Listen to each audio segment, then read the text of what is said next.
Howdy folks, welcome back to the shop.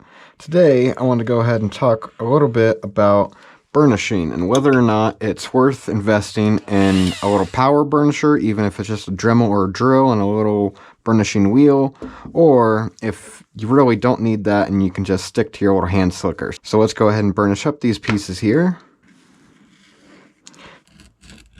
Now once I bevel these, I like to sand them a little bit just to make sure that the contour is all nice and round. And then we'll just add a little bit of water here. I like using a sponge to applicate it. Works pretty well.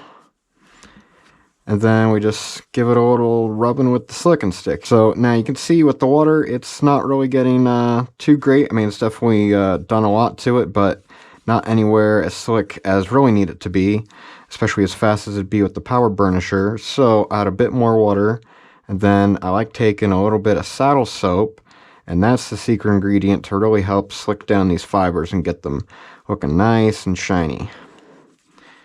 So a little bit of that, and you can immediately feel that everything is just a lot slicker.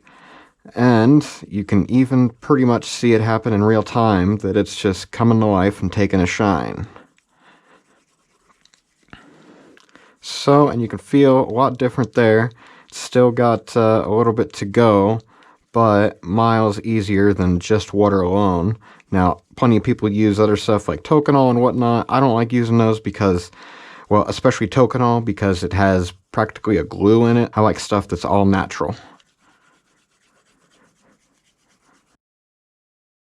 So just a few minutes there, pretty smooth edge, but I'd probably go back and do it another time or two just to clean up some of these rough fibers you can see that are kind of coming up now.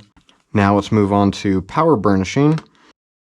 So same thing, I got to clean up some of these here, little rough spots. Make sure everything is nice, even, and rounded to start with. That'll give us a lot better base to work off of. And you can always use sandpaper on a piece of wood or whatnot. I just like using these little nail files. They work pretty well. And then, same deal, we'll just add some water. And then try not to get it on the grain side of the leather. It can possibly stain. I see I got a little bit there, but we should be fine since it's just clean water. Now,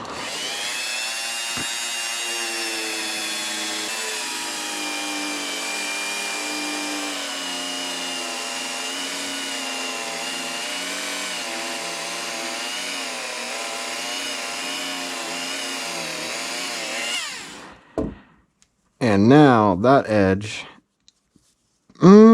pretty smooth. It's smoother than the water, but it still needs some work done to it, so kind of gotta go back, give a little extra sand here, and we'll add a bit more water.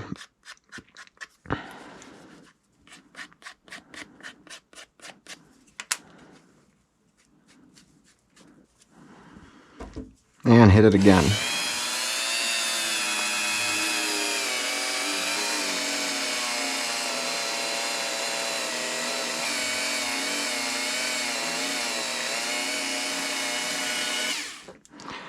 Now, there we go. That's pretty nice and smooth. Could use a little layer of wax put on it, but that's pretty good. So, there you go. There's hand burnishing versus power burnishing.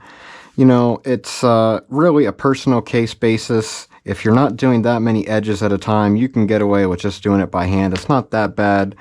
But if you got a lot of stuff and you got to move a volume of edges to be slicked, might as well get something to do it a little bit faster and easier. Don't have to sit there just rubbing a stick back and forth on it. So that's kind of my take on it. Hopefully you guys got something valuable out of it. If you did, maybe go watch this video and I'll catch you in the next one.